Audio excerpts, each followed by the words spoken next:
Bonjour à tous, ce podcast vous est présenté par la Ligue de golf Auvergne-Rhône-Alpes.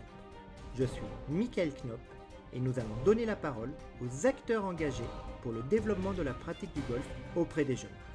Ils partageront leur expérience et bonnes pratiques pour que chaque jeune puisse s'épanouir dans notre sport. Notre objectif, vous accompagner pour rendre le jeu de golf accessible à un maximum de jeunes. Dans ce nouvel épisode, nous avons le plaisir d'avoir comme invité Bastien Emery, enseignant au golf de Valence-Saint-Didier et entraîneur pour le comité territorial de la Drôme-Ardèche. Bonjour Bastien. Bonjour, Mickaël. Nous allons évoquer ensemble la dimension physique autour de l'apprentissage du jeu, à savoir comment l'activité physique peut être intégrée au sein de l'école de golf et pourquoi c'est important dans le processus de développement du jeune golfeur. Tout d'abord, en tant qu'éducateur sportif, peux-tu, s'il te plaît, nous préciser ton cursus de formation professionnelle qui explique notamment que je t'ai sollicité pour aborder cette thématique?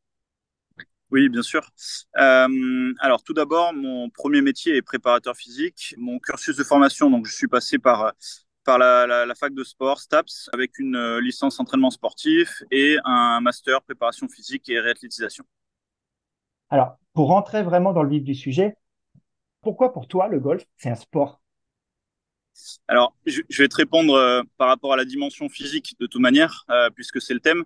Euh, ce sport a une dimension physique assez particulière et avec beaucoup d'opposition dans le sens où c'est un jeu de précision, donc avec beaucoup d'adresse, et en même temps c'est devenu un sport de puissance. C'est-à-dire qu'on le sait maintenant, les performances sont plus ou moins directement liées euh, à la distance des coups. Donc forcément, c'est un sport qui met en jeu la puissance et la précision dans une combinaison des deux où il faut en plus créer de la régularité, sachant que ces deux qualités-là sont pour le corps et pour le cerveau des qualités très très très opposées. Donc il faut créer tout un système physique de sorte à pouvoir générer et de la puissance et de la précision. Globalement, quelles sont les qualités physiques ou motrices à développer chez l'enfant?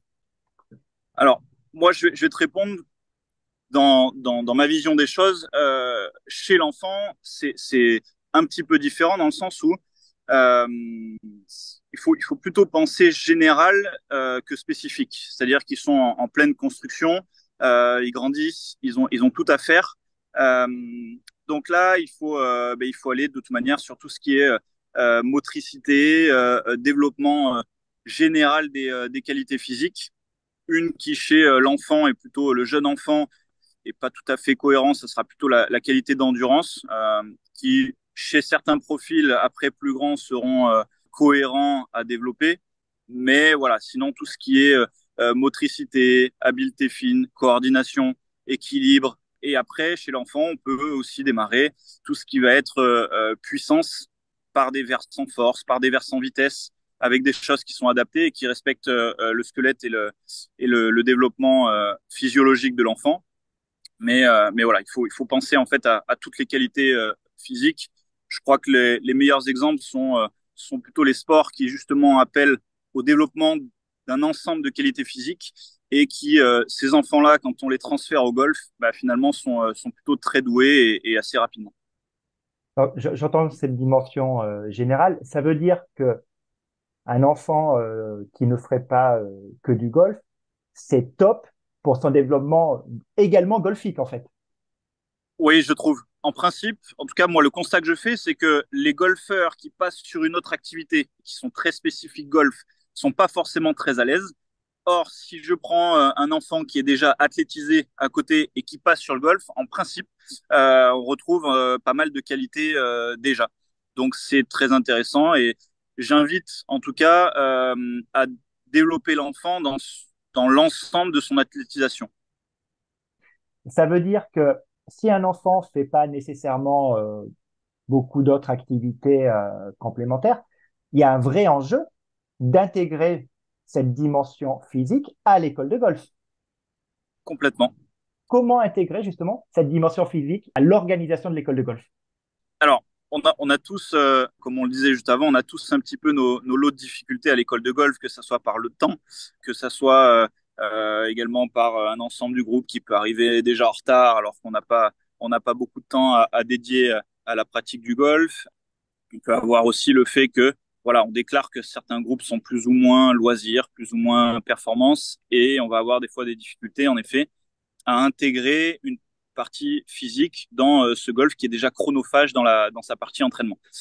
On a toujours le temps d'échauffement qui nous permet d'intégrer ce travail physique, sachant qu'on l'a dit, les qualités à développer sont sur un ensemble. Tout ce qui est coordination, tout ce qui est équilibre, etc., demande pas forcément d'échauffement préalable. En tout cas, ça peut faire partie intégrante de l'échauffement. Donc, moi, je dirais qu'il faut pas hésiter à utiliser ce temps d'échauffement, peut-être un quart d'heure, peut-être 20 minutes, peut-être une demi-heure, selon le temps qu'on a de séance, pour intégrer justement tout ce qui est partie physique, pas hésiter à créer des cycles de travail avec des qualités prépondérantes à développer au fur et à mesure de l'année. Moi, je sais que dans mon cas, par exemple, j'utilise beaucoup la partie hivernale pour développer les qualités de vitesse, vitesse de swing. Voilà, donc pas hésiter à utiliser cette partie d'échauffement, notamment l'hiver quand les jeunes se pèlent un petit peu, ça leur permet de se mettre en jambes et d'avoir une séance qui est un petit peu moins longue dans le froid. J'entends là par le mot échauffement que tu ne fais pas que référence à la partie cardio, parce que c'est vrai que souvent on se dit échauffement, alors on n'en fait que l'hiver parce que c'est la partie cardio. Là, j'entends bien que pour toi, le temps d'échauffement, qu'il soit hivernal, estival, enfin, c'est vraiment pour travailler un ensemble justement de qualités physiques ou motrices. Ouais, tout à fait. Qu'on parle qu'on parle de mobilité, de stabilité, d'équilibre, de motricité, de coordination, de puissance, d'endurance, bref, toutes les qualités physiques disponibles chez un jeune, chez un être humain. Bien sûr, on peut utiliser ce temps d'échauffement pour développer l'ensemble. Alors, c'est un sujet qu'on évoque aussi pendant la formation des ASBC, donc animateurs sportifs bénévoles de club, et notamment au travers cette partie habileté motrice de base, parce que ce qu'il faut savoir, et tu vas me compléter, mais euh, pour, je dirais, le développement global de l'enfant, avant même de parler de qualité physique, il y a tout un socle de base qui concerne les habiletés motrices. On parle de tout ce qui est manipulation, tout ce qui est locomotion, tout ce qui est maîtrise de soi, donc le fait de courir, de sauter, de tenir l'équilibre sur un pied. Mais il y a vraiment tout un lot d'habiletés motrices qui peuvent être intégrées et qui peuvent être aussi animées par des bénévoles. C'est pour ça que on les forme sur cela. Aujourd'hui, pour toi, simplement, si on prend un cadre global d'une séquence d'école de golf qui dure environ 1 heure et demie, comment tu verrais cette intégration avant, pendant? Euh, sur le format, il pourrait y en avoir différents. Après, le classique, ça serait en effet un temps avant la pratique, se mettre en route, peut-être lier l'habileté physique développée aux habiletés techniques qu'on veut mettre en jeu après dans la séance. Il peut y avoir aussi un format de circuit qui peut être mis en jeu, donc avec un groupe qui passerait, oui, certes, en premier sur la partie physique, mais aussi un groupe qui passerait peut-être en dernier sur la partie physique. Après, tout dépend un petit peu comment est articulée la séance entre la partie technique, la partie jeu, la partie physique. Voilà, tout en respectant bien sûr le fait que on essaye de faire démarrer l'enfant par une intensité faible et puis croissante pour respecter le principe d'échauffement. Mais voilà, des formats de séance, il peut y en avoir plusieurs. Je pense qu'ils sont pas limités. Et puis, voilà, tu parlais des ASBC. Je pense en effet que ils sont déjà un petit peu au fait de ce développement physique lors de leur formation. Je pense qu'ils peuvent tout à fait être dédiés à ce type de tâches. On va dire des exercices, des exemples, des modèles. Il y en a maintenant à l'appel sur Internet, etc. Donc, il y a plein de, il y a plein de choses à faire sur cette partie-là, sur ce développement des habiletés physiques, motrices. Voilà.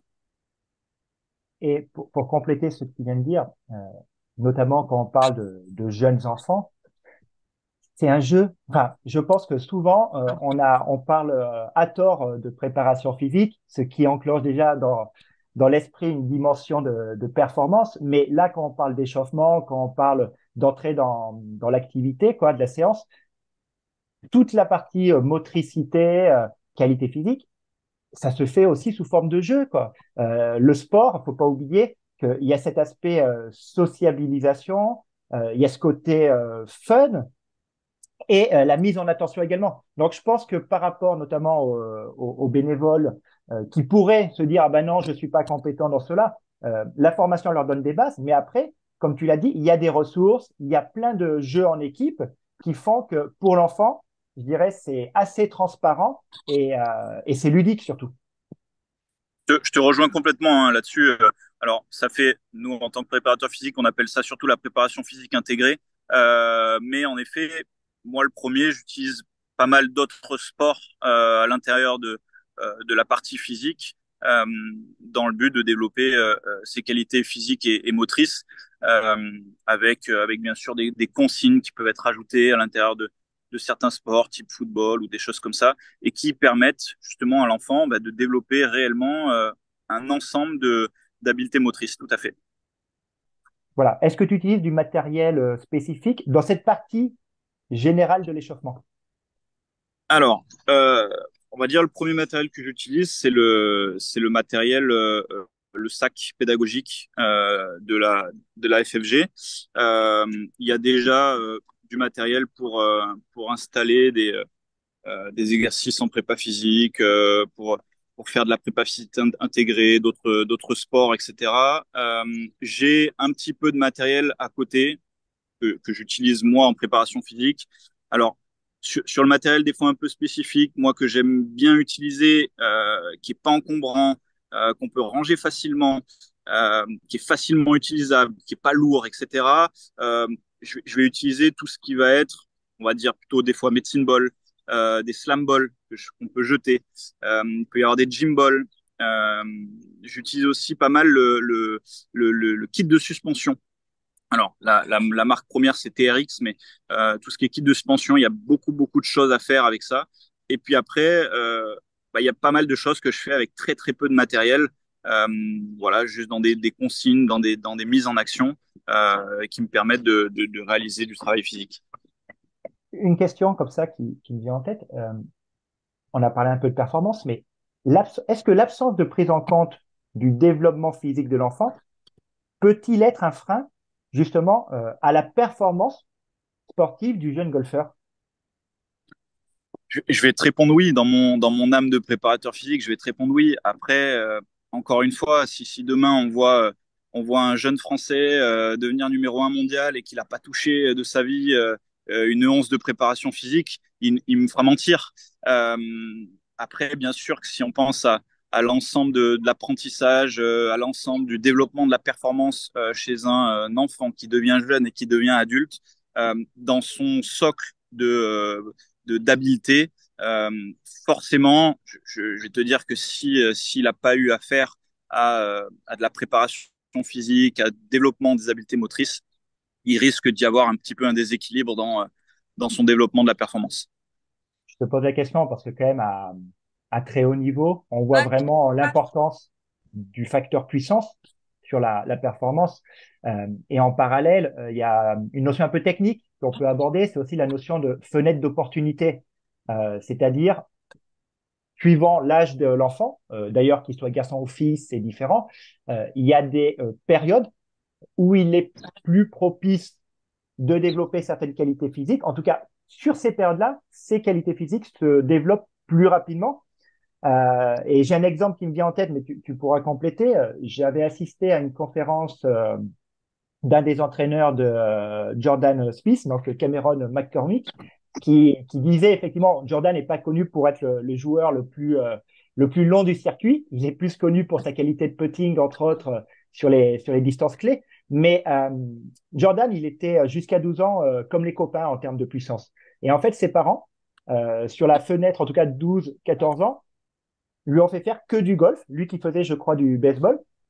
Et du coup, suite à cette période de 2 ans, ils ont voulu réintégrer d'autres activités.